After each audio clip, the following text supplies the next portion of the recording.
Good morning, everyone, and welcome to another episode here at the Damage Report. Today being a Thursday, you've clicked on that link having no goddamn idea who my co-host is going to be. But thankfully, we've got a surprise for you, a fun surprise. Joining us for the first time ever, Trae Crowder, welcome to the show, man. Howdy, good morning. Thanks for having me. We're glad to have you here. There was a great reception to your appearance on Indisputable, TRT Network. Big fans of your work. For those who might not be familiar with what you do, tell us a little bit about your work. Well, I call myself a comedian, and in recent months that has meant mostly making funny videos on the computer. But I do live shows and stuff too. My thing is basically, I'm a hillbilly who says big words pretty much. Oh, he said a smart thing in a dumb sounding way. People like that. No, I make the Liberal Redneck videos is mostly what I'm known for, and I feel like the title's pretty self-explanatory. But yeah, that's how I while away my finite time before the grave, is doing those things. I remember seeing some of the first videos of yours that went viral, and they really did stand out from a lot of stuff on YouTube that honestly looks like my frame of the video right now. It really did stand out, and that's awesome. I'm curious about you. So you said like generally you would consider yourself more of a comedian than a political focused person. How did you get into talking more about politics? How did that evolution happen? Well, I mean, so the liberal redneck thing is, I amp it up a little bit for the videos, but it comes from a very authentic place. I grew up in the middle of nowhere, Tennessee, a town with no traffic lights or McDonald's or anything. Very, very, very rural. And as long as I've been politically minded at all, so from like roughly high school on, I've been progressive without even admitting. That's just how I felt about things, and then found out that was unusual and different from the norms. I've always been hyper aware of it and being sort of out of place. And I've been prone to run my mouth my whole life as well. So I've been doing stand up for a while, and I would touch on these things on stage even then, talking about racism or, homophobia or making fun of Christianity or stuff like that. And then it just it was a natural extension of the type of things I was already doing on shows around the South and stuff, what I was doing at the time. So yeah, it was awesome. A very, very organic thing. Cool, that's awesome. Well, we're gonna give you, I think, ample opportunity to run your mouth on our program today as we go through the next 90 minutes or so. Thank you everybody who's currently watching on the members app, on Twitch, on YouTube. We've got a lot planned for you. We are going to discuss, dissect what remains of the infrastructure bill. They've got a new framework, everybody. Time to get excited. We're gonna find out what's still in there and give you the progressive response to some of what's been taken out recently, which is, all of it. Then Tucker Carlson, he's ready to break down how January 6th was a complete false flag. I think that's fun. I used to watch old classic Alex Jones movies, and I like remakes as much as the next guy. So that should be a lot of fun. We're gonna get into that, and Merrick Garland gets grilled by Republican senators. We've got Fox praising Chinese propaganda films. It's gonna be fun, so don't go anywhere. But along the way, if you wouldn't mind hitting the like button and sharing the stream, that would be great. If you wanna send us any comments, tweets, super chats, stuff like that, we'll respond as we go through. But with all that said, Trae, you ready to talk some politics? Let's do it. Okay, let's run our mouths. As of this morning, President Biden's got a whole new framework agreement for the infrastructure bill that he believes he's got 50 votes for. Spoiler alert, Senator Bernie Sanders says that's not the case. But before we get into some of the Democratic response to it, I wanna talk to you about what's actually in it. So it is a $1.75 trillion social safety net, they say. You might often see it described as 1.8 trillion. I love that they just round in a way to make it seem slightly more impressive, because it very much is not. But here is some of what is expected to be described and rolled out in remarks that Mr. Biden's gonna make a little bit later on today before he heads to Rome. So it includes universal preschool for more than 6 million 3- and 4-year-olds, and subsidies for child care that would limit costs to no more than 7% of income for most families. That program would be funded for 6 years.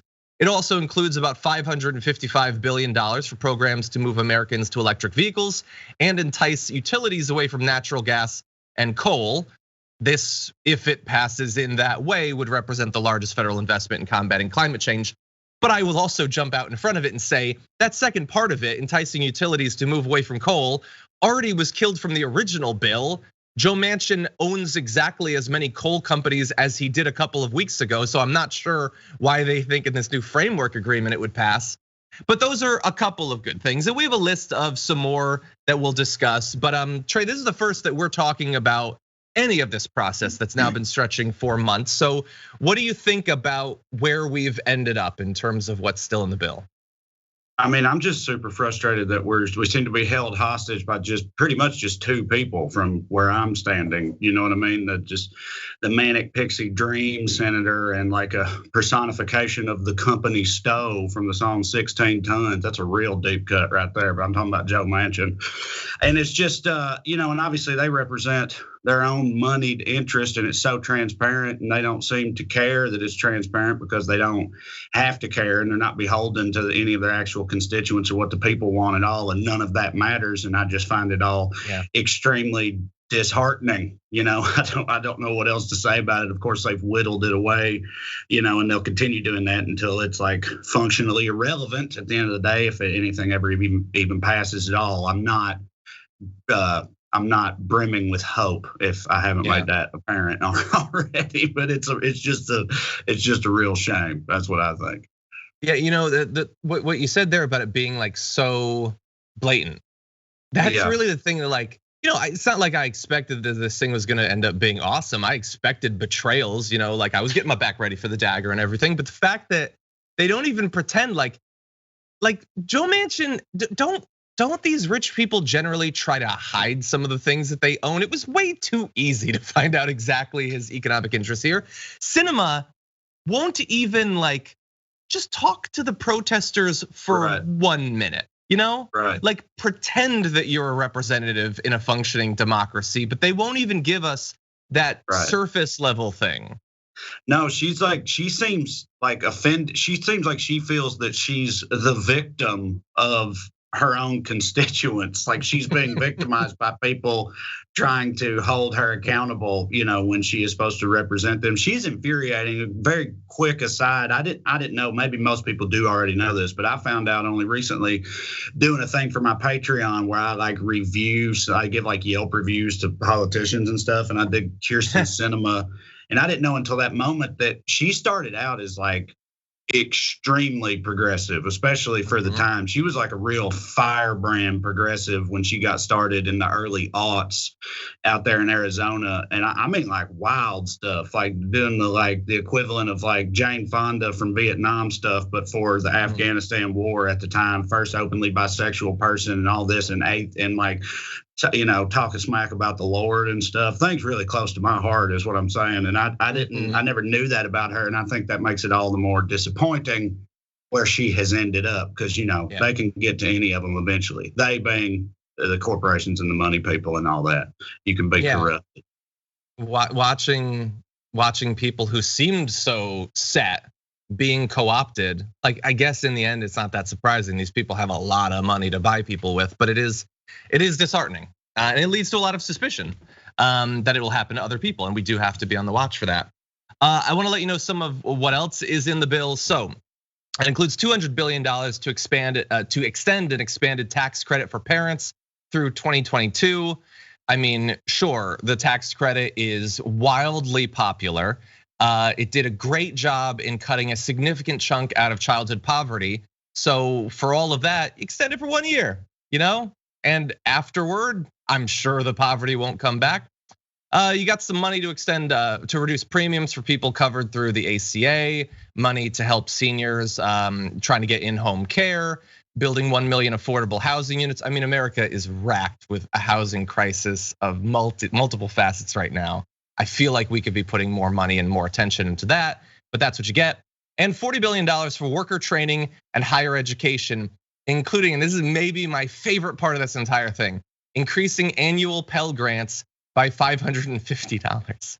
So originally, they were going to do free community college, which is, let's just agree, a major step back from what Bernie Sanders ran on years ago, which is 4 years of free public college. A guy went to UConn, the University of Connecticut, you could do something like that. They dialed it way back to free community college. Now it's $550. Like, good, I'll get my bag packed for Harvard right now, actually, with the $550. So that's basically everything big that remains in the bill, Trae.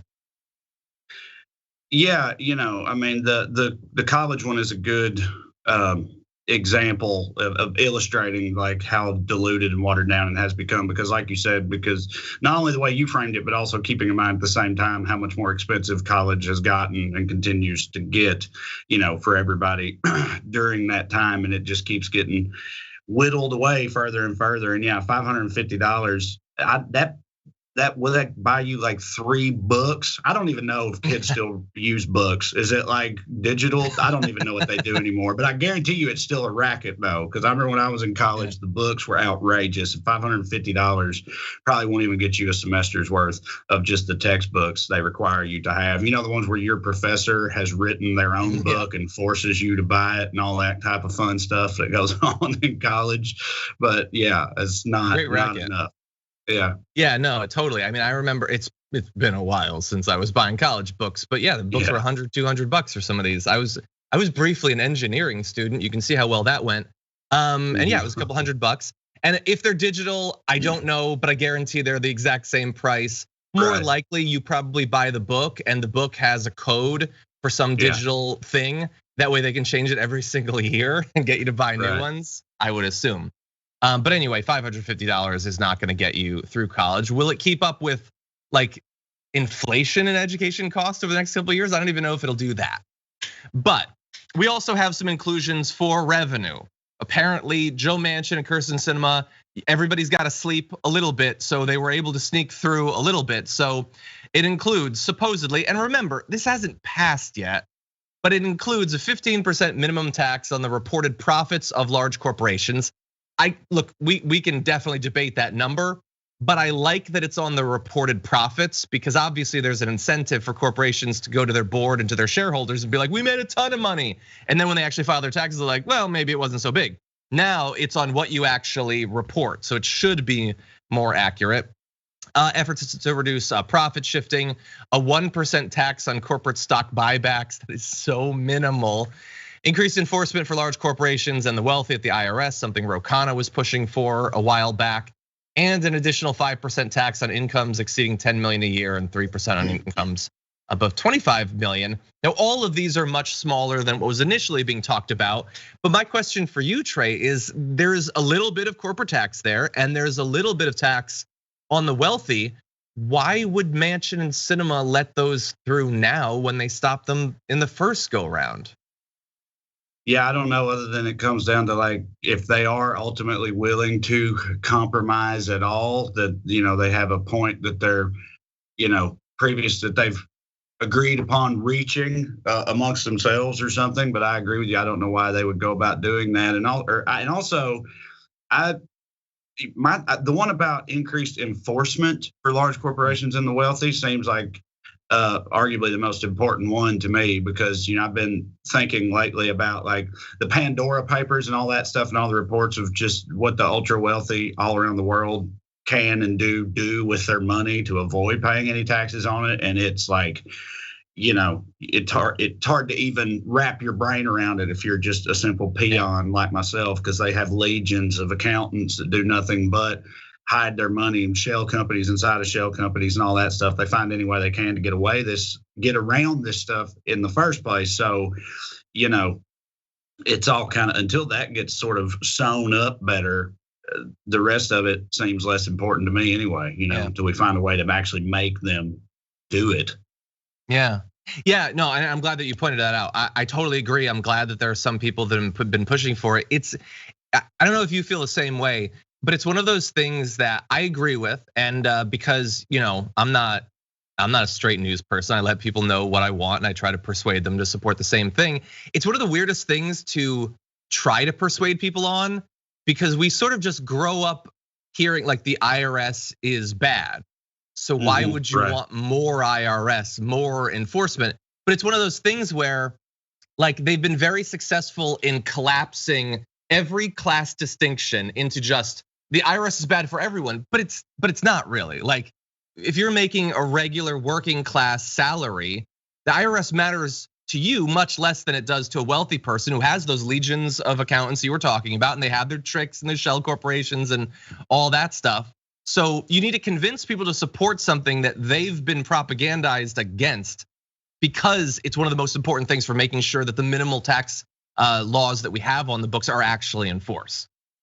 Yeah, I don't know if there's a way to frame it more as like, as opposed to more funding for the IRS, just, frame it as more funding for policing these people and entities specifically. You know what I mean? Because you're right. People they dislike and distrust the IRS, after generations of everything, news stories about Willie Nelson, folk songs, all this stuff, they'll come and take all your stuff and everything. Yeah. But I don't know.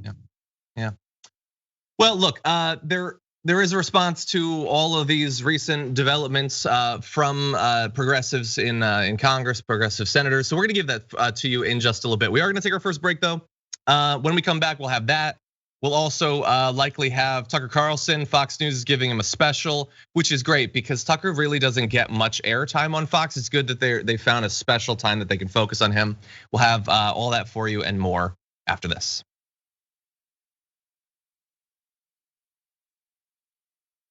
Welcome back, everyone. Let's see what's going on out there in the audience. Actually, before we do that, I'm gonna give you a couple little fun pieces of homework. So one, Mary Animal in Twitch, thank you for pushing this out. So TYT has been trying to get a petition going to fire the police officer who assaulted Chantel Arnold. That is available right now at tyt.com/petition/Chantel-Arnold. If you go on the petitions site on TYT, you'll be able to find it. It was a horrendous case. That cop should never work a day again. So that would be great. Also, Jordan Ewell, in conjunction with Move On, they're trying to get Biden and the DOJ to get involved in the Stephen Donziger case. So you can go to Move On. They've got a petition on that as well. So a couple quick little things you can do to hopefully bring a little bit of justice to the world. Okay, now out there in the audience, in YouTube, let's see. FIFA Noir upgraded their membership to tier 3. Thank you for that. Perfect opportunity to let you know about the benefit that you get at tier 3, which is that every month we all meet up and do a live Q&A, and that is actually today. Look at the synergy there. So at 12 p.m. Pacific time, 3 p.m. Eastern time, we're gonna be hanging out on YouTube, talking a little bit of politics, mostly not politics, and so look forward to seeing you there. Okay, Sober Cody says, Trae is effing hilarious. Thankfully found Liberal Redneck through TYT. That's awesome. Yeah, the Manic Pixie Dream Senator just killed me. I had not heard that before. Good. Alaskan Snow Dragon says, Trae, how you doing? How's Aunt Tammy? Oh, she's hanging in there, same old. Sugar's up, all that stuff, madder than hell, just Aunt Tammy things. Let's see, Rob Meyer says, my tax guy literally called them the evil IRS. Yeah, but like, shouldn't tax guys like our complicated Byzantine tax code? Like that gives a lot of them work that they wouldn't otherwise have, I would imagine. Anyway, Harlots and Trinket says, I'm so glad you have Trae on. That's awesome, we're glad to. Let's see, Not Sure says, I downloaded some of my books, didn't feel like paying hundreds on outdated books. Yeah, I guess I hadn't really thought about like, there's probably pirating of these books, and sure that's totally, it's illegal, don't do it or whatever, but yeah. But totally do it, yeah. If it's hundreds of dollars, God. Okay, in the super chat, Vicky Gray sent us in a big super chat. Thank you, as always, Vicky Gray, for your support. Says Fahrenheit 451, bye books. Thank you. Actually, we're gonna be talking about the banning of books a little bit later on in the show. Green says, hey from Nashville, love Trae on TYT. That's awesome, getting love from around the country. That's awesome. Nashville, that's sort of where I'm from. I mean, I'm from the sticks, halfway between Nashville and Knoxville, but it's nice because I could claim either one that way, Exactly, depending on how it goes. Yeah. Okay, let's see. Tara Sherbinko says, happy Thursday, Dragon. So excited to see Trae on TDR. I'm part of the working poor. Oh yeah, and I owe money to the government every year. in taxes. Well, if you are part of the working poor, then you are expected to pay at least a little bit of taxes. If you're someone like Elon Musk, you can probably get it down to about zero. Isn't that amazing the way it works? Varden says, Trae, love that in rightest, wingest of places like my hometown in our country still has people who know how to take a step back. Nice. Yeah, there's a couple of us, There's a few. My brother lives in near Atlanta. He's mostly good on politics. There's a few. Over in Twitch, Pedro Techie, member for 9 months. Thank you for that. We are rapidly running out of time. More coming at you right after this.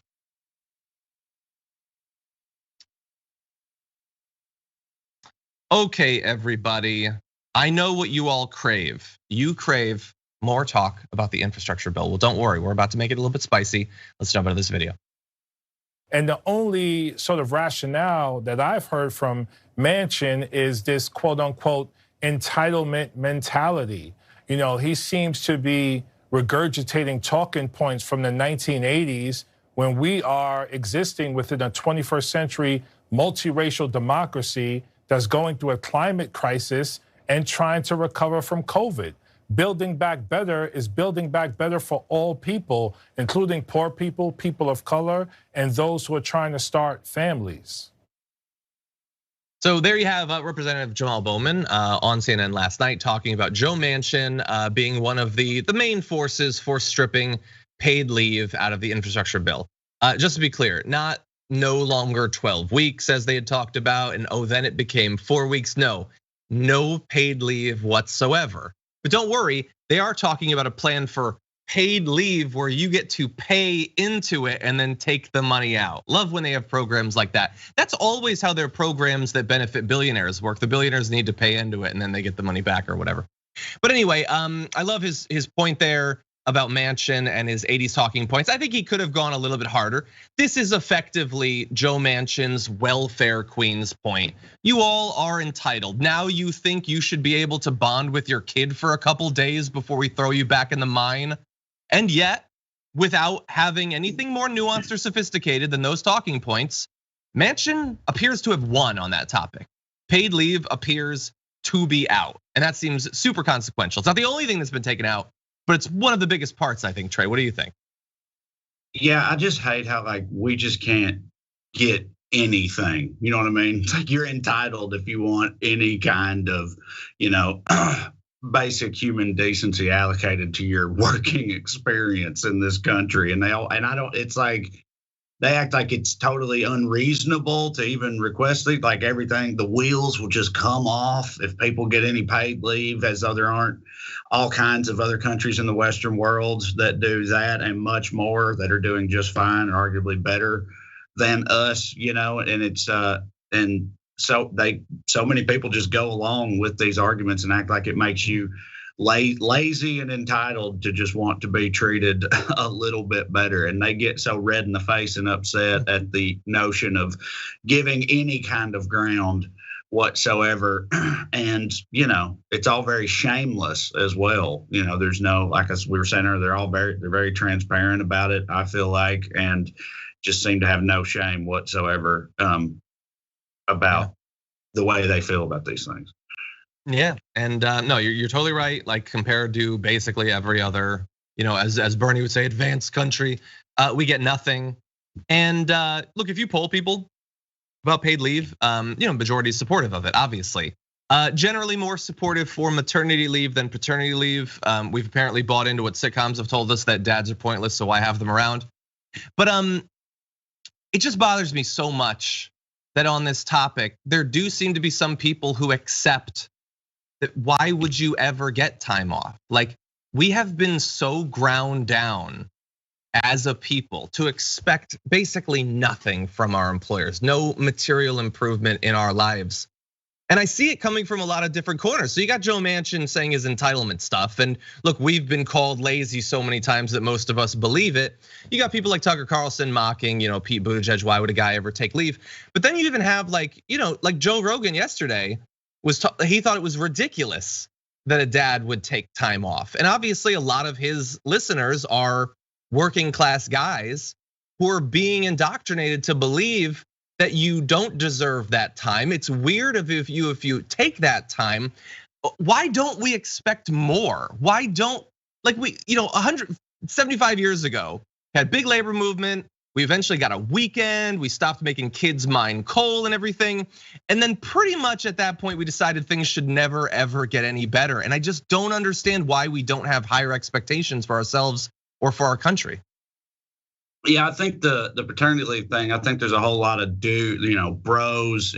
There's like toxic masculinity involved with a lot of guys feeling like that's not, whatever. I can't use any of the words that they would use on this program to describe what that makes you to stay at home with a baby. You know what I mean? Cuck is okay. I think you can say cuck. A cuck or a wuss or whatever. But you know what I'm trying to say. They feel like that's what that makes you to, care for your infant child at home or whatever. Like, bro, what a cuck. To me, just why wouldn't you want to just be home for a while, like have some time off? Yeah. Like it's cuckish to just not be at work for a while. I mean, I guess a lot of them think it is. I don't know, but it's just their brains work so differently than mine, I guess. I've always been the type, like, I'll take any single ounce of, anything that I can take from the man, I will at every turn, when I'm working for the man, which I'm thankfully not right now. But yeah, the whole attitude is weird to me. I don't understand why anybody on any part of the political spectrum would be opposed to receiving these amenities from the people they work for. You know what I mean? It sounds like things that anyone would be like, yeah, even if I don't personally want it, yeah, let's have more of that. But a whole lot of people don't feel that way. And whether it's for cuck reasons or lazy reasons or whatever, that's just all kind of brainwashing that's going on, I think, into demonizing these things that would benefit almost everybody. It's weird. 100%. Yeah. This is really when toxic masculinity goes wrong. Like, toxic masculinity, is supposed to, at the end of the day, for all of its negative effects, it's supposed to benefit the toxic guys. Like, that's the goal. It's elevating you above other sorts of people. In this case, do you idiots not realize that you're hurting yourself too? I don't understand it, but I don't listen to a lot of those shows. Anyway, okay, so a lot has been pulled out of the infrastructure bill. We've listened to people like Jamal Bowman talk about the issues with it. So I think the necessary follow-up question is, with all that's been taken out, are you still going to support it? And thankfully, Jamal Bowman was asked about this, so here's his response. I think if that's out, are you in? That remains to be determined. We're the only developed country in the world that does not have paid family leave. We were supposed to be at 12 weeks. It went down to 4 weeks, and now it's out. Even though the majority of the country supports paid family leave. It's archaic, it's inhumane to ask a mom or new parents to leave their child in childcare while they have to go back to work to try to earn a living and keep a roof over their heads. So it remains to be determined where I am now that I'm hearing that is out. Again, it's unfortunate that we have a minority senator, one person, who opposes this where the majority of the country supports it. So for me, it's unacceptable. So he says it's unacceptable. He was asked a couple times, so will you vote for it? And he does say that remains to be seen, which, I like Jamal Bowman. I've talked with Jamal Bowman. I don't like the answer remains to be seen. Everything conceivable in the universe remains to be seen. I would like a bit more specificity. But we do know Bernie Sanders, who, if he votes against it, the entire thing is dead, like literally just him. He says if we fail, in my view, if the American people do not believe that government can work for them and is dominated by powerful special interests, the very fabric of American democracy is in danger. People will no longer have faith that their government represents them. That's what this issue is about. And by the way, I would add on, and they would be 100% right, because it is clear that a critical mass of senators have no interest whatsoever in representation. Rashida Tlaib says, I'm not gonna sell out my district for a bill that was written by the fossil fuel industry and championed by 2 Dem senators who bow down to big pharma and corporate polluters. I know Pramila Jayapal has been pressured about this, hasn't been totally clear about what's going to happen, but it would only take a couple of progressives to tank this. So the question is, will they? Another question is, should they? Trae, what do you think about this? Where do you see this going? Ultimately, wherever the moneyed interest want it to go, probably, unfortunately, because it's like Bernie and you were just saying, and Talib was pointing out, that's really how it works at the end of the day. And again, the transparency of it, the bald audacity of how upfront they are with the influences that really operate on them is what upsets me the most about it. Brief anecdote: I was a correspondent on this news magazine pilot that didn't become a show, and I went to my home state of Tennessee and covered this medical marijuana legislation that was about to happen there, and of course it ultimately failed. And I was talking to the two guys that authored it, and they were conservatives, state level conservatives in Tennessee, who authored this medical marijuana bill. And I asked them, among your constituents, how much pushback do you see for this? And they were like, oh, almost none. And these are people with rural counties and stuff. They're like, really, no one is opposed to this at all. And I said, and what do you think the odds are of it passing? And they said, oh, it's a coin flip at best. It probably won't. And I said, well, how is that possible? How do you explain that? And they're like, well, some of our colleagues in the state Congress, some of their interest groups just haven't been convinced yet, and I was like, what, why does that? Who cares, But they just openly will admit that it was like the private industry, the private prisons and law enforcement, were the interests who were just gonna determine whether that happened or not. And they would just and they acting like I'm stupid for being upset about it. They were like, that's how things work, Trae. That's just the way it is.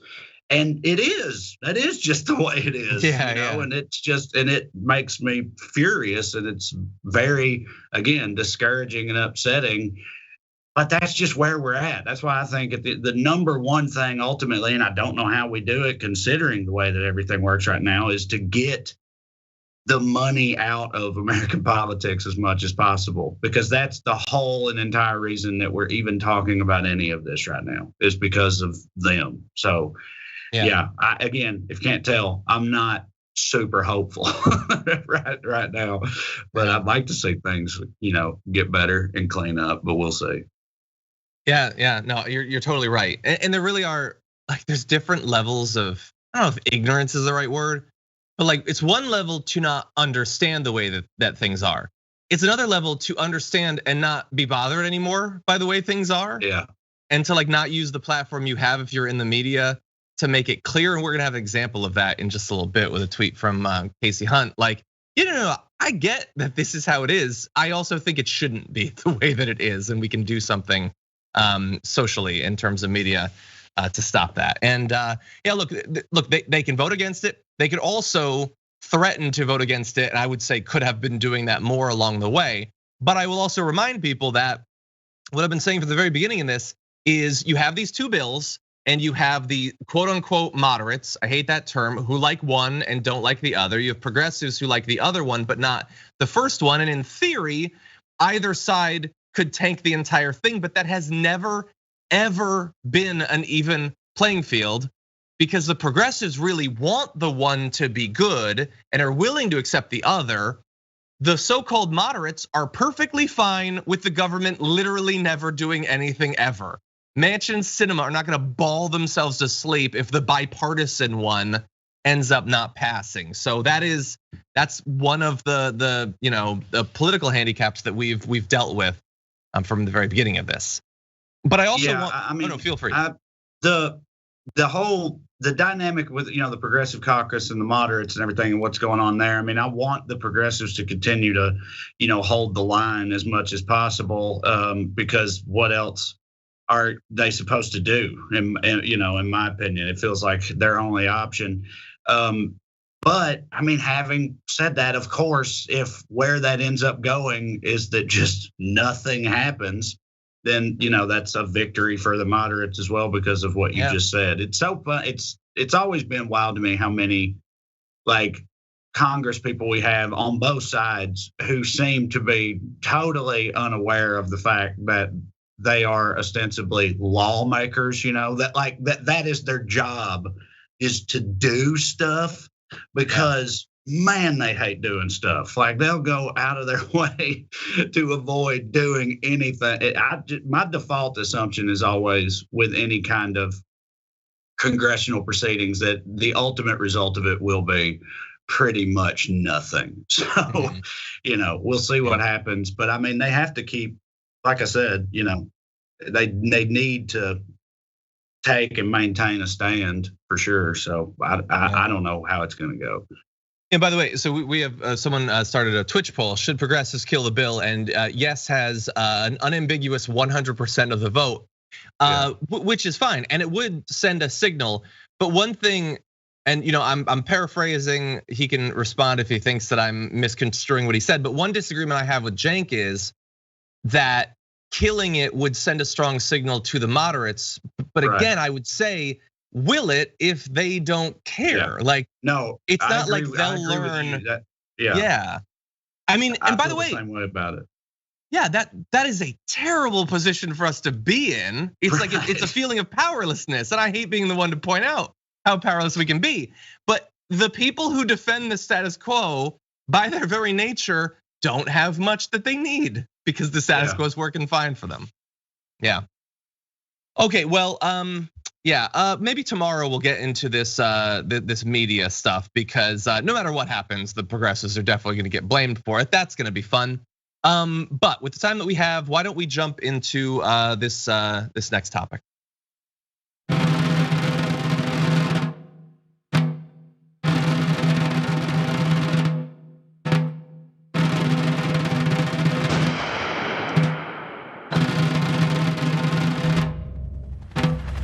Domestic war on terror is here, is coming after half of the country. The helicopters have left Afghanistan, and now they've landed here at home. And the left is hunting the right, sticking them in Guantanamo Bay for American citizens, leaving them there to rot. We are dealing with an insurgency in the United States. Terrorism from white supremacy is the most lethal threat to homeland. I've been told that I'm a white nationalist. Me. FBI, put your hands up. They've begun to fight a new enemy in a new war on terror. Not Al-Qaeda, white supremacy. False flags have happened in this country. One of which may have been January 6th. His truth is marching on.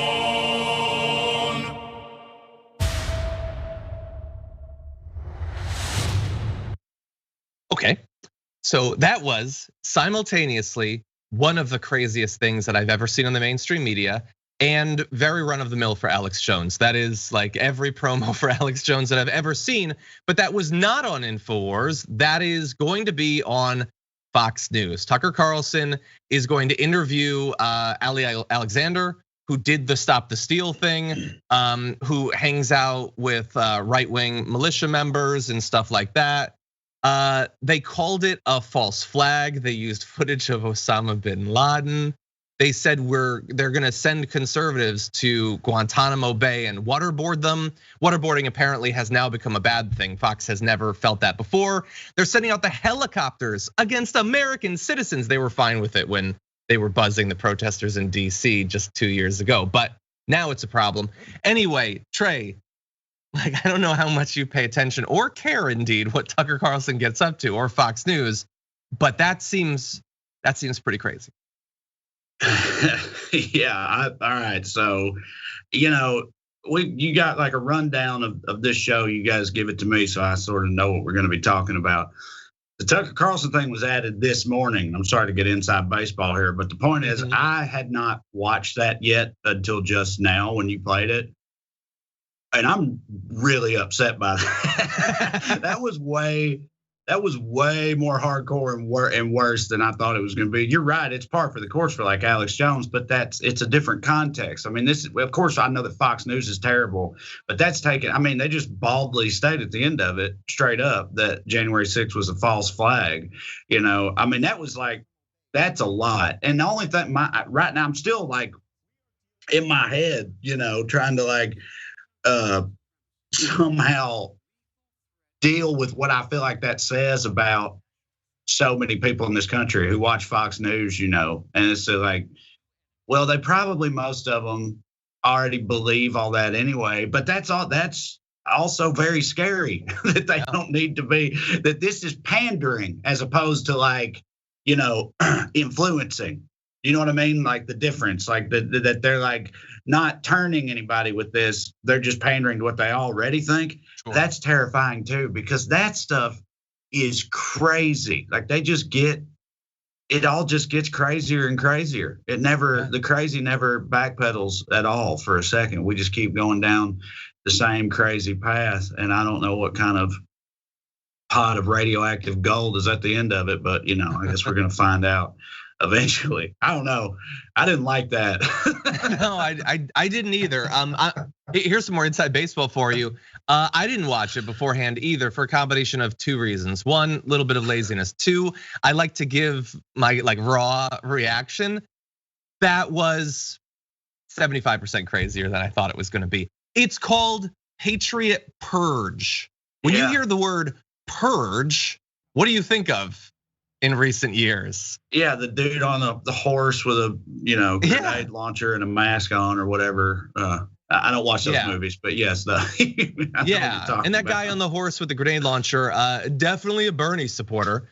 Anyway, no, this is madness. That part too. The whole it's secretly Antifa thing is always funny to me, because like all you had to do is watch footage from January 6th to know it's like these are not crunchy Pacific Northwest, shadow liberals or whatever. These are mayonnaise Americans, when they're mall ninja gear, looking all Walmarty, like it, and look, I'm a trailer American myself, so I'm allowed to say these things, but these are not like, all you got to do is look at it to know that like this is Randy and them, your cousins from middle America. It's not the crunchy coastal bloggers who are showing up to these things. And I guess their whole rationale is like, yeah, that's what they want you to think. Like Tristan went deep undercover for weeks, putting on 30 pounds and growing out, stupid looking facial hair and buying trucker hats and stuff so he could like slip, learning my accent so he could infiltrate these people. I don't know. It's all just, it's ridiculous. So ridiculous. Well, and look, if you're gonna say that it's Antifa, if you're gonna say that it secretly is a false flag, it means it didn't happen, and it certainly wasn't Trump supporters. At least be consistent about it. Like you can't say that it was Antifa, and then the same people like Matt Gaetz and Marjorie Greene are trying to break into the prison to set the people free. Because you definitely aren't trying to set Antifa free. You're trying to set conservatives free. So which is it? How are they switching? Right. It's like a light switch. Antifa, conservative, depending on the day and what I need to say. It's ridiculous. Well, they also, because they act like it was justified, in the first place. Like the January 6th proceedings were right and justified. That's part of their argument. But also, like at the same time, except for all of the actual bad stuff that happened there, which wasn't us anyway, that was Antifa. So most of it was fine and good. The few things that were bad wasn't us, that was Antifa. And that's how they have to sort of parse it all out in their brains. 100%. And you know what, actually, it's one thing for us to point to people other than Tucker Carlson with that hypocrisy, but I believe Tucker Carlson could actually make that case for us. Let's play a little bit more of his commentary from one of the many shows on Fox that he hosts every single day. I'm sorry to say this, but you can see why the people who showed up in Washington on January 6th were mad. It was not, an excuse for their criminal behavior, those who committed vandalism, but like, I get it. Yeah, it's not an excuse, except it totally is, and I get. So wait, which was it? Were they FBI plants and Antifa, or was it 1776 and they're just justified angry Americans? The same guy on the same day is having it both ways. And I don't know a lot of people who regularly watch a lot of Fox News. I'm gonna admit the bubble that I'm in that. I doubt a lot of them though heard that and thought, hey, that seems inconsistent. Like they follow along. being inconsistent, outwardly inconsistent, and just, openly having it both ways like that is like sort of their whole thing. I feel like recently, they end up saying these like things that seem like left-wing talking points, but they're typical right-wing lunacy. Like with not taking vaccines, it's because it's their body and it's their choice. Mm-hmm. You know what I mean? Mm-hmm. And like you've got DeSantis and other Republican governors vouching for unemployment benefits now, but only for people who lost their job because they won't get vaccinated. You know what I mean? Stuff like that. Like they do this type of thing all the time, at where anyone could see that it's logically inconsistent at the very surface level, but they just roll right ahead with it anyway, with a smile on their face. It doesn't bother or affect them at all, and seems to be working for their people. So I guess they're right. It doesn't matter. It's only us who are upset by it. Yeah, no, I mean, it certainly is working for Tucker Carlson. I mean, the guy spent the last year and a half trying every day to kill his fans with a lethal virus. And he comes out of that period with a bigger audience and making much more money. So look, I'm making basically the same as the beginning. So I guess his strategy is better than mine. But anyway, look, it's crazy. And for him, it's probably just the grift. He's giving his audience, like you said, it's pandering to his audience. He knows what they want, and that's what he's going to give them. But we now live in a country where the largest news show in the country is going to do the same exact thing as Alex Jones. And they're going to convince right-wingers that they are about to be rounded up by Joe Biden and to be executed or sent to Guantanamo Bay. And maybe nothing comes from that. Maybe that doesn't have any ramifications for democracy or for political violence or anything. But that is a hell of a gamble for us to make. It certainly doesn't seem like this results in anything positive for our country. Any final thoughts, Trae? No, just that's one of their another one of their kind of like having it both ways things. It's just with liberals in general. It's like, are we weak-willed, ineffectual, soy boys, or are we like elite, covert, infiltrators of their entire culture? Like we've got a whole like special forces unit operating under the surface to instigate all these false flag attacks and stuff like that. Yep. And at the same time, they say that liberals are just limp-wristed hippies. You know what I mean? Like it's every facet of their ideology seems to be logically inconsistent to me. And yet it's soldiers. Yeah, we used to talk about Antifa super soldiers that are coming with grenade launchers, but they can't lift a glass of oat milk to their lips. Right. So, and it makes sense to them. Right. Anyway. Okay, so we're gonna take our second break, everybody, but we've got more. When we come back, we're gonna be talking about the grilling of Merrick Garland, Nazi salutes in school board meetings. It's gonna be a lot of fun. We'll be back in just a few.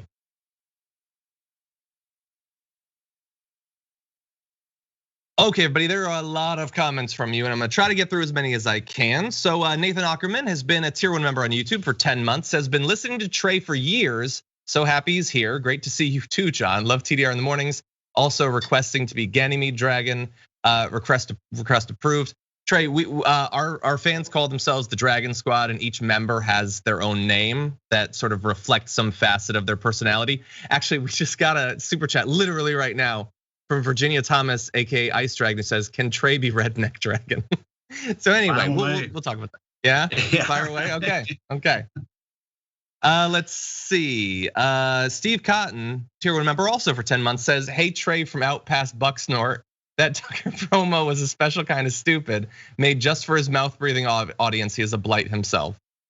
Yeah, just so you know, Bucksnort is a real place in Tennessee. Is it really? Yes, just so everybody's aware, that's a real town in Tennessee. So awesome. Yeah, Bucksnort people there. Anyway, go ahead. Stephen Samuel, thank you for becoming a tier 1 member. Appreciate that. Okay, Lily Yumper in the super chat said, "I'm tired of politicians telling me that we shouldn't have certain coverage, yet they have the same coverage because of our tax dollars. What's good for them is too good for the people they're supposed to work for." 100%, Lily Yumper, you're totally right. John Trindle says, "Just came here from watching the weekly skews before my mix of damage report. What a nice surprise to see Trae again." That is awesome. Oh, right on. Yes, that is my weekly live political podcast, Tuesday nights at 5 Pacific on all my socials. Thanks for the opportunity to plug that. That's awesome. Where can people find it? Just on my Facebook and YouTube pages, which are all just under my name. So if you follow me on any of the social medias, you'll see Skews pop up. It's also on there's an audio version that you can find wherever you get podcasts from. Awesome. Awesome. Skews. Thank you for that. No problem. Dave Thurston says, thank you, Damage Report and Dragon Squad, for getting me through this last few months. Been watching for a couple of years. Could I request to be Druid of Dragons? You may. I would deny it, but you can request it. Okay, Jose says, wait, Trae Crowder is here today? Man, way to class up the joint, John. Seriously, Trae, please make this a regular thing. You've got a lot of fans out there. Did you know that? Did you know how popular you are? Love it when they show up. It's they're lovely, lovely people. Awesome. Robert Ryder says some money in honor of John Cleese's birthday. I did not know his birthday, but that's cool. Big fan of some of the old classic movies. Vicky Gray says, I didn't realize that you'd be talking about books for college. My reference to Fahrenheit 451 was about the book Burning in Texas. That book opened my eyes and started my love of books. That's awesome, Vicky Gray. Thank you. Dragon Slayer Dragon says, parental engagement is important for the development of both parents and infants in the first 3 months and throughout, but net positively affects national economics from a capitalistic point of view in much the same way as housing the unhoused. Yeah, they can be a bit self-destructive in that way. Things that would actually benefit the country and even produce more consumers is they screw us out of. Over in Twitch, Mother Effing Woman Dragon gifted 2 tier 1 subs. Thank you very much for that. Much appreciated. Brandy Lou gifted 5. Thank you, Brandy Lou. Michael Paul gifted 1 as well, as did Lynn J. Thank you to all of you. Sugar Cane has been a subscriber for 14 months and says, yay, I love to see the Liberal Redneck on TYT. A little bit of love coming in from Twitch as well. Grihas hit 5 months, says, Trae and Bo are some of my favorite alternative political commentators that are reasonable. Love to see Trae here and want to see Bo in the future. That's awesome. That's awesome. Sassy Snick says, John and Trae, my heart is full. This is like the biggest reaction we've had from a guest in quite a while, you know? Might have to talk to you a little bit more in the future. Gonna give me the vapors over here. It's too sweet. That's true. We'll keep it together for a little bit. We still got more stuff to talk about. But anyway, you know what? Why don't we do that after this?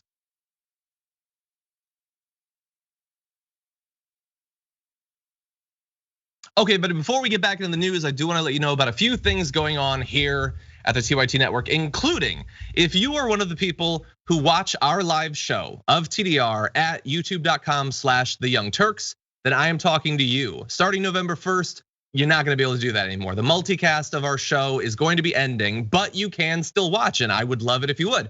All you have to do is go to youtube.com/thedamagereport, our actual YouTube channel. You can subscribe, you can ring the bell to get notifications, and you can keep watching the show. And I know that the last few times I've talked about this, I've confused a lot of people. So if you watch the show literally anywhere else, don't worry, nothing's changing, just at the Young Turks. And that's starting on November 1st. Also wanna let you know that coming up right after our program, as always, you can watch Dr. Rashad Ritchie and Indisputable. Gonna be joined by one, I've never heard of this person. Senator Nina Turner is gonna be joining Rashad Ritchie on Indisputable. Should be a lot of fun. That's coming up at youtube.com/indisputable-TYT. Also, after our show, and I get that I'm gonna be making you make a difficult decision, we're gonna be doing our live member Q&A for tier 3 members on YouTube, so feel free to join us for that as well. That said, oh damn, we only have a few more minutes. You know what? I'm gonna pull a little bit of a, why don't we go to E? We go to E? Sorry, we just don't have time for D. We'll get back to it, we'll go back to it afterward. Ready to go? Okay, let's do it. Walmart has announced that they're gonna be raising the minimum wage for certain employees, but not others. And wait until you hear some of these specifics. So they're gonna be raising the minimum wage at Sam's Club to $15 an hour. But if you work at Walmart, you're gonna have to be happy at 12 for some reason. And bear in mind that this is the largest employer in the US with nearly 1.6 million workers. So that affects so many people, so many people. It's a pretty good bump for Sam's Club from $11 to $15 an hour, but it's just $1 extra for people at Walmart. And by the way, think about how this works in practice. So we have some specifics. Mendy Hughes is a 46-year-old who's worked as a cashier in Melbourne, Arkansas for 11 years. She makes $12.85. Over a decade at the company, she makes 85 cents more than a brand new hire and says you can't pay your bills, rent, and buy groceries on 12 an hour. I don't think anywhere in the US you can do that. No way. I don't understand how they think $12 an hour is enough to live on, because it's not at all. And of course, Walmart does not think that it's enough to live on, but they do think it's enough to get people in communities where other jobs have been destroyed by Walmart coming in to apply for a job at Walmart. So Trae, it's a raise, but it's not much of one. Yeah, it's another thing like that I don't understand why more people aren't upset by it. They get all up in arms about welfare and welfare queens and stuff, but corporate welfare like this, where essentially Walmart's being subsidized by taxpayers because their employees can't afford to actually live on just the salary they make there alone. Everybody's just fine with that. Another thing that I think works against it is you start saying people that work at Walmart should be paid more money, and for some reason, a lot of people hear that and feel like you're comparing people that work at Walmart to them and what they do. So they're like, well, I'm a paramedic and I don't make $15 an hour. You're saying a cashier at Walmart deserves more than me? And of course, the answer is no, we're saying you're both getting screwed. You're both getting a raw deal. It should be better for both of you. You don't have to frame it that way, but so many people do. And I just think in a country that purports to be the greatest in the world, if you work a full-time job, you should be able to pay all your living expenses, and that shouldn't be a controversial opinion. And in my conversations with conservatives, it's not controversial. They will agree with that. But then when you say, well, what do you think about the fact that that is not true?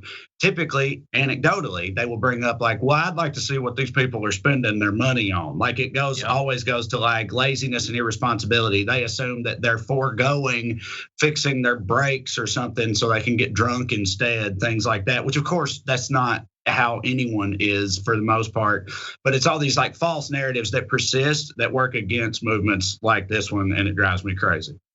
100%. I totally agree. And there's no expectation that like on a place, because this is 1.6 million jobs spread across America. There's no expectation that like on Fox News, which is filled with right-wing populists, that your wage should ever go up. They spread things like that.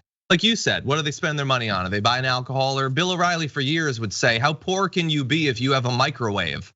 And yet they talk about elitists who don't understand these areas. But first of all, they all live in New York City.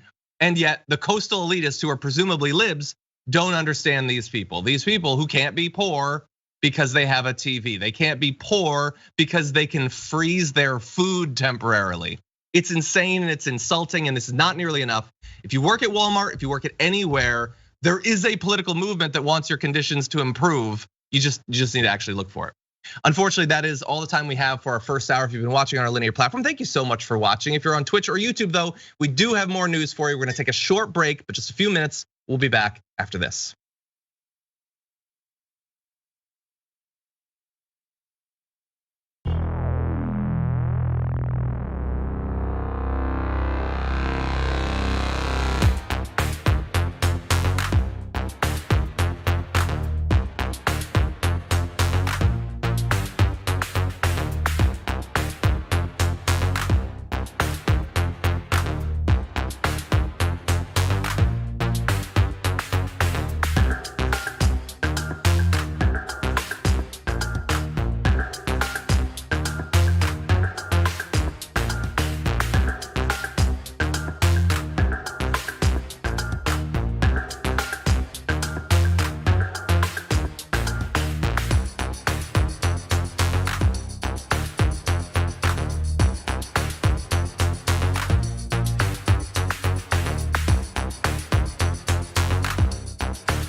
Welcome back to the show, everyone. I'm John Iadarola. Very lucky to be joined today by Trae Crowder. Trae, how's it going? Doing good, buddy. Having a good time. We're having fun, and the audience seems to really be enjoying it. I've been watching the Twitch and the YouTube chat, and they seem to be really having a good time. To that end, we're gonna be reading some of your comments. I did want to let you know about one other thing, though. So if you are out there, and if you also want to run your mouth about politics, as Trae was saying earlier, we might have an opportunity for you. If you're someone who would like to write, produce, host, and edit short-form editorial videos about politics, social issues, breaking news, those sorts of things, you can go to tyt.com/careers and possibly join our awesome team at Rebel HQ. Right now, we've got Adrian Lawrence over there, David Schuster, Richard Ojeda, and others. You can join that team by going to tyt.com/careers. And with that, over in the super chats, Moondragon says, of course, Texas wants to ban The Handmaid's Tale. Too much of a warning. Totally true. We'll be talking about that in a little bit. Stephen Samuel says, progressives should say time to kill the buy bill. Let's pass the 3.5 trillion bill and let the GOP +2 kill it. Then run 2022 on this is why we need more Ds, or let Pelosi kill that, then fight them on this. That is a possibility. That might be what they do. We'll see. If you're gonna lose in style. Yeah, I guess style would provide a bit of a silver lining. We got Mr. Cat as well as Mama Bear Dragon both sent in super chats that just say kill both bills. So the audience has been very unambiguous about that. Let's see. Billy Bear the Bear Dragon says, Red Hat told me in person that Squid Game is real. Baldwin was set up, is currently in Gitmo, and it's all because of adrenochrome. I walked away. I think you stayed for too long there, buddy, but I'm glad that you eventually got out of that conversation before they ate your face. Fred Gunderpants says, thank you, Trae. You talk me off the ledge with every post. You too, John. Go Dragon Squad. Thank you. You saved a life, Trae. Did you know that? Yeah, evidently. I don't know how, because I don't. You probably picked up on a theme. I'm not generally overly hopeful. I don't know how I'm like. I don't know how I'm encouraging anyone, because usually I'm just ranting and raving, in commiseration. I feel like, but I appreciate that's what it is. Yeah. They don't want to be alone. Amanda Bryan says, sent in a super chat, says, for my two favorite people, love y'all. Thank you, Amanda. Bernie the Kiwi Dragon says, hi, John and Trae. Good thing conservatives don't read around, or they might read the story of the first emperor of China burning books and burying scholars. Gulp. That might be enough to turn them against the idea. We might have to try that. By the way, someone in Twitch said, Dungeon Master I Am Sock says, do you think John saw the Mitt Romney, Kirsten Sinema, Ted Lasso picture yet? So I had seen the picture. Trae, I don't know if you saw this. No, that's a weird. I'm curious as to what this is going to be. It's Mad Libs. So Mitt Romney dressed up like Ted Lasso for Halloween, I guess, and he has this post where he's giving a cookie to Kirsten Sinema, and it says she's one tough cookie, and I might well vomit on the camera from the. I don't like Ted Lasso anymore because of that picture, actually. Anyway, yeah, that's upset. It's always, I hate when they like things that I like, Totally. It's like, shouldn't you just be listening to Ted Nugent and watching Fox News, old James Woods movies or whatever? I thought. Go watch. Aren't there like 10 of those God's Not Dead movies? Go watch those, man. Those are yours. Kevin Sorbo, his entire oeuvre, that's available to you. Now, obviously, I don't care. I just. If they kept their entertainment choices only to creators and artists who agree with them, it would be limited to those options. So I guess what else are they going to do? Yeah, or like whatever you want, but don't demonize creative people who care about art. Yes, right. That's a good point. Anyone's allowed to enjoy, any of these things, but like you said, don't make it a huge talking point for your side of, for telling these people to shut up and keep it to themselves or whatnot. They politicize everything, I feel like. So that's when it becomes a problem. Yeah, I do look forward though to a sketch of Ted Lasso running Bain Capital now. That's gonna be fun. Anyway, okay, so with that, we have a few more stories to get to with what remains of the hour. So let's jump into this next story. Merrick Garland was testifying before the Senate Judiciary Committee, and they got into this topic of the school board meetings that have been going on. You've seen the videos, we've played them for you. They're really rowdy, and there's a lot of conspiracy theories and stuff being thrown around, threats made against members of school boards. That's a concern for some people. Others, not so worried about that sort of thing. So we got some videos we want to show you, including Ted Cruz. Take a look at what he decided to use his time for. I did a quick count just sitting here. During this hearing, I counted 20 incidents cited. Of the 20, 15 on their face are nonviolent. They involve things like insults. They involve a Nazi salute. That's one of the examples. My God, a parent did a Nazi salute at a school board because he thought the policies were oppressive. General Garland is doing a Nazi salute at an elected official. Is that protected by the First Amendment? Yes, it is. Okay. It is protected by the First Amendment, but we can still comment on it, I think. Also, I think we can comment on Ted Cruz's performance there because he is being genuine. I am passionate about this issue. I care genuinely about what's going on. Can you see how fired up I am? He is the fakest politician in DC, which is really saying something. But anyway, Trae was just making a video. Well, just I mean, anytime he tries to do like human stuff, like express human man emotions and things like that, it always sort of starts to fall apart. The facade, because obviously he's some sort of trans-dimensional being from beyond the void or whatever, merely wearing a human skin suit. But anyway, I just think it's funny that he's like. I don't know that he's just sitting there like, oh, so now we can't do Nazi salutes anymore. That's what we're saying. I thought this was America, but we can't even Heil Hitler at a school board meeting anymore. Okay, fine, whatever. It's just, I don't know. I don't know what the hell's happening. I don't either. Now, Ted Cruz thinks that the coverage of what he said is unfair. He'll almost certainly think that our video about it is unfair because we're saying that he's defending someone doing a Nazi salute. Well, he tweeted, lefty journos are either dishonest or not very bright or both. The parent was doing the Nazi salute because he was calling the authoritarian school board Nazis, evil, bad, and abusive. Oh, I see. Well, he's got a good point. If you want to point out that another person is being a Nazi, there's no physical way for you to do that without you yourself heiling Hitler.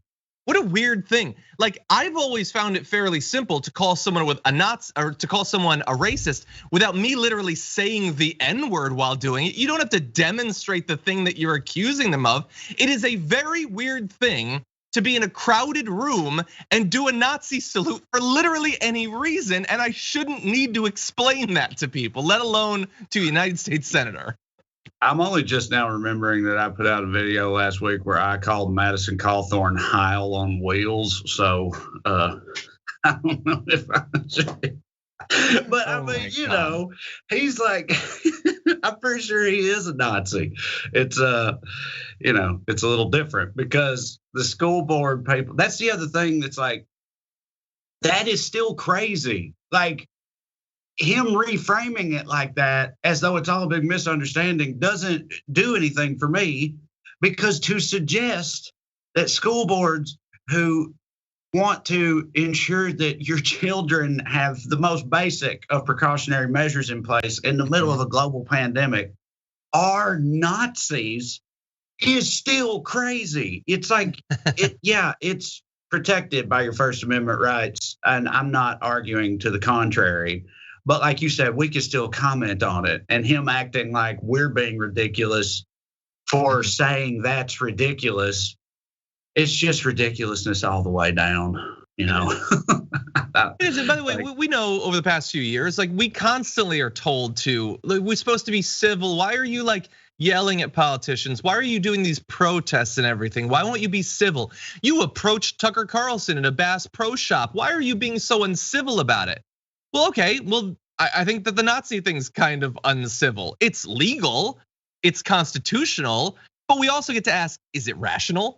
There are all sorts of things you can do that are totally protected by the First Amendment that might be an indication that problems are brewing. And pointing that out is not the weirdest thing. If we were to follow Ted Cruz around everywhere he goes, so like mostly Mexico, and Heil Hitler at him everywhere he goes, he would not be like, this is great. I think this is the most patriotic display I've ever seen. He wouldn't say that. This is hypocrisy. You can point out that these school board meetings have become like the void, basically, as you were pointing out. Like they are swirling vortexes of madness, and that's not necessarily a great thing. Any final points? No, it can't be. It's a pretty thankless job anyway, I think, to be like an educator or be involved in the administration of public education. You know what I mean? And now that it's become like a focal point for the nuttiest of wing nuts that we have, I just really feel bad for these people. That this has become like a trendy new thing for the looniest loons to do is unfortunate. Yeah. Also unfortunate for our producer Sophie for getting those videos and for Marissa for I apologize, we don't have time. But we're gonna move on. We do have other awesome videos to get to. Sorry to the production team. You've done great work, and I'm going to, as always, ignore most of it. So anyway, we're gonna jump into that in just one sec. Wanted to see, by the way, someone reminded me in the chat, to your earlier point, Madison Cawthorn did go to the home of Hitler and talk about the Fuhrer. Which it was. He called it a bucket list. He said it was a bucket list thing for him to do, to visit the Eagle's Nest and whatever and all this stuff. Yeah, I didn't just come out of nowhere with that when I was talking about it. There was some context there that was pretty Nazi-y, That's true. That's definitely true. Rahano Gray says in the super chat, this former Republican has had many of his views changed by watching TDR and TYT. Keep up the good work. Thank you. That is very rational of you. Most people don't experience that in their life, but thank you. And Gabriel Angel says, Trae, looking forward to seeing y'all in Lexington. TDR is my favorite political news show. Thank you. So you're touring, right? Yes, you can go to wellredcomedy.com. That's WellRED comedy.com. We'll be in Washington State soon, then Lexington, then Charlotte, Nashville, Naples, Florida. A lot of other good places. Check it out. Thank you for that. You're going up to Spokane, right? Yeah. Awesome, cool. Yeah, I thought I saw that. And Seattle also. The Seattle November 6th, Spokane November 7th. Cool, awesome. Okay, with that, let's jump into a very different topic. Fox News wants you to take note of the fact that one of the highest grossing movies in the world right now is a war film produced in China, actually at the behest of the Chinese government. And they kind of think that's awesome for reasons you might not have expected. Let's take a look. Serving up patriotism and heroic masculinity with intent, Laura. Remember when we made movies like that? Sergeant York, Saving Private Ryan. We may have forgotten, but the Chinese, they haven't. And they're doing this on purpose. And they're rounding up critics, by the way, who are calling them out on this film. Have we gotten a movie review from LeBron James? Has he chimed in with his view of this film? I'd like to. Well, totally weird, needless obsession with LeBron James at the end. But so I don't know who that guy is, and I don't want to know. But he goes on Fox every once in a while, and he thinks you should take note of this. China is producing patriotic, propagandistic films that espouse male like dominance and that sort of thing, and that's awesome. Also, they're rounding up their critics, so it's a bit of a mixed message about how their government is going right now. But Trae, America doesn't make movies like this anymore. We don't make patriotic movies, war movies, or anything like that, and that is why we are weak in comparison to China. What do you think? Clint Eastwood ain't dead yet, buddy. He's he's still out there waving that flag at 92 or whatever. No, we were just talking about Kevin Sorbo and all that stuff. I mean, sure, those movies exist. I couldn't even really follow. So he's saying, yeah, like you said, it's mixed. I can't even follow what this dude is saying. He's saying like we should be more like China, but also China's evil at the end. He threw that in too or something. I couldn't even really follow exactly what was going on there. But I mean, look, I love Saving Private Ryan too. I'd be down for another big But I feel like those movies still come out periodically. It's just we're too, generally speaking, most of our movies are superhero movies now, which is also fine with me. But we make fewer of every genre of movie, and the whole drum beating, flag waving war movie, I don't think that's going away anytime soon. So I'm not particularly worried about this Chinese epic, personally. I kind of want to see it now that they've been boosting it. But yeah. They don't necessarily like China. Obviously, Fox, demonizes China quite a bit. They want to get their audience worked up about it, but they do think we should be more manly. Tucker Carlson does this every once in a while, talks about how we have a feminized, wussy military that lets women be in it and get pregnant and stuff. But China, they're manly men. But Tucker Carlson is a sentient glass of milk, dude. Like, him talking about how we should be manlier is just patently absurd. But anyway, sorry. I'm just, and generally not a fan. No, me either. We still make war epics. Like, those still come out. And by the way, so look, you mentioned that a lot of the movies that come out these days are superhero movies, which is totally true. I'm actually a fan of the MCU, but I will also acknowledge that they are patriotic. Like, they're made most of our movies are made in conjunction with the Pentagon. They're not deeply questioning the military industrial complex. Endgame, I don't want to spoil some of these movies, but a former defense contractor saved half the universe. Like, these are patriotic movies. I mean, it's Captain America is one of the Avengers. He's like the manifestation of the way our country sees itself, and he's like at the forefront of those movies. That's what I'm saying. It's just like so many other things. It's a total straw man to be like, oh, we only make Lady Bird now, or whatever they're trying to say. Like, that's just stupid. That's a good movie too. I did like that. There's no problem with Lady Bird, but like they make manly man movies also. Yeah. I mean, even ones that aren't. Like, I just saw Dune. It was pretty metal. You know what I mean? Like, there's a lot of stuff out there for everybody. Even the drum beating flag wavers. Yeah, I am going to ask though in the future, don't bring up Captain America, because Captain America's black now, and you're just going to totally lose them on that. They're gonna. Yeah, I know. Captain America's black. Superman's gay. Dr. Seuss was. I can't remember where Dr. Seuss falls in this. Somehow Mr. Potato Head's genitalia is involved. Anyway, yeah, they got a lot going on over there. I know, it's a lot. It's a lot to process, and they're gonna do it, and they're gonna talk about it a lot, and they're never gonna address their viewers' economic problems. That's what they're gonna do. That's their MO. Okay, we have only a few minutes remaining, so we're gonna jump into this last topic. So let's have a little bit of fun. Let's talk about burning some books. A Republican state representative, Matt Krause of Fort Worth, has some books that he has a problem with, and he doesn't want your kids being exposed to these books. Don't worry, it's just a few. He has a list of 850 books. Damn, who's read 850 books? But he's found 850 that should be banned. Now, he believes they should be banned because they're gonna make students uncomfortable. They deal with topics like racism and sexuality, abortion, things like that, and it's not acceptable.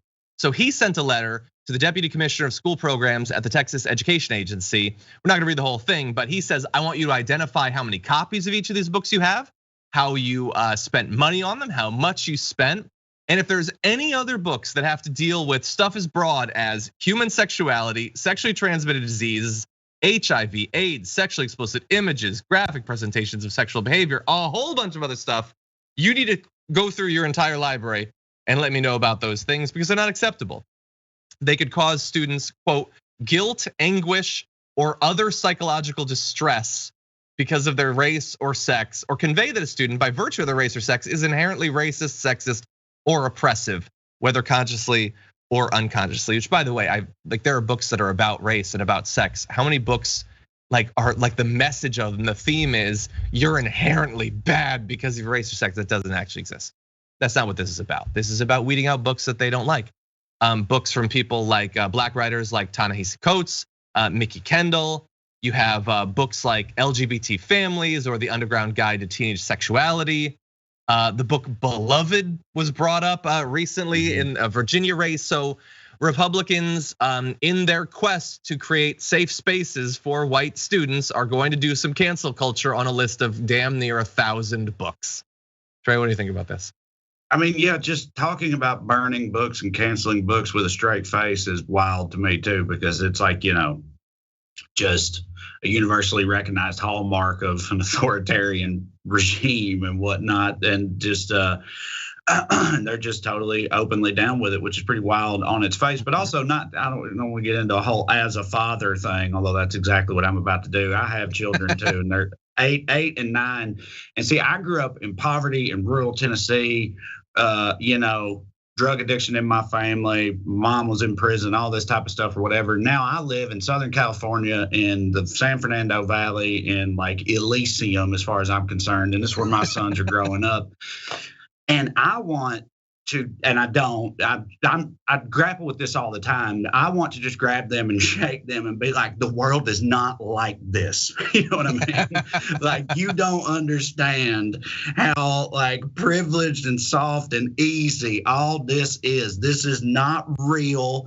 The world will eat you up, whatever. Like, things are terrible for so many people, and you have to understand. Like, I just want to yell this stuff. And my point is like the idea of insulating your children from any kind of ugliness is just totally alien to me. And it's wild that some people genuinely feel that way, because I don't want to just upset them. It's like, this stuff is real. They need to know about it, or they will not be prepared for adulthood. That's how I feel about it. And knowing that so many other people are like, no, they are precious babies who must be shielded from any kind of adversarial thinking or whatever, anything that's different than what we're teaching them, is just insane to me. I just don't understand these people on a fundamental level. I mean, I know where it's coming from, but it's just wild to me that it persists. Yeah. Well, look, I'm just getting some breaking news. In his quest to stop students from feeling anguish, Trae Crowder has now been banned. He's causing his kids to feel anguish about the world at large. Oh, you're buddy, totally right. Sure. They would ban me for sure in a heartbeat. That is for sure. No, they do not want their kids to experience empathy. They do not want them to understand. Don't understand the LGBTQ community. Don't think about the experience a woman goes through in exercising her reproductive freedoms. Don't understand slavery on anything other than a one sentence in a history book sort of level. Do not understand, do not grow, do not evolve. That's what they want. And they are willing to do literally the most base level, ridiculous authoritarian thing you can do, which is ban books. Yeah. And I will never understand it. There are books that I hate. I hate Camp of the Saints. I've talked about how Tucker Carlson has guests on that love Camp of the Saints. I never asked for it to be banned. I want you to understand the book. I don't want it to be banned. I want you to understand the context. It's so stupid. The idea that kids are gonna be like walking around a library, opening book after book and just being shocked. Kids don't read at all. What are you scared of? Like, that's not how any of this works. But my production team did a great job. It became a part of the Virginia race. There's in Tennessee, a local chapter of Moms for Liberty has a whole bunch of books, including ones written by Martin Luther King Jr. They're inappropriate now. Yes, noted hater of liberty, Martin Luther King Jr. Exactly. You gotta the moms have to stand up for liberty and fight back against Martin Luther King Jr. Like, definitely ridiculous. Anyway, that is unfortunately all the time that we have. But Trae, it's been a pleasure talking politics with you. You've got a lot going on, a lot of irons in the fire. Where can people follow your work? So all my stuff, for the most part, if you just look up my name, Trae, Trae Crowder, on your social media platform of choice, then you will find it. And also, like I said, if you want to come see me live, only if you're vaccinated, you can go to wellreadcomedy.com and check that out. And that's pretty much it. And thank you for having me. It was a great time. I appreciate it. Thank you. No, we definitely loved it. The audience was going wild for it. So thank you so much, man. Yeah. Thanks. So everybody watching this, thank you so much for joining us. Indisputable with Dr. Rashad Ritchie is gonna be coming up in just a few. So you can stay on Twitch. You can go to youtube.com/indisputable-TYT. Senator Nina Turner herself is gonna be joining. By the way, definitely tune into the first hour of the Power Panel tomorrow. I'm gonna be doing it in person with Cenk Uygur and Senator Nina Turner. It is our first in-person 3-person Power Panel. That is gonna be super exciting. Also, your last bit of homework for the day. Tomorrow is Friday, that's garbage day. We throw out our political garbage. So you get to choose the community garbage person of the week. you can go to the community tab of our YouTube channel and vote. The poll is up now. We want to get those votes as high as possible, and we'll reveal it tomorrow when Brett joins me on the show. Also, if you're a Tier 3 member on YouTube, our monthly live Q&A is coming up. In 34 minutes, we'll be going live. There's still time to upgrade your membership or become a Tier 3 member. I look forward to talking to all of you. But until then, stay safe out there, stay sane out there, and I'll see you soon.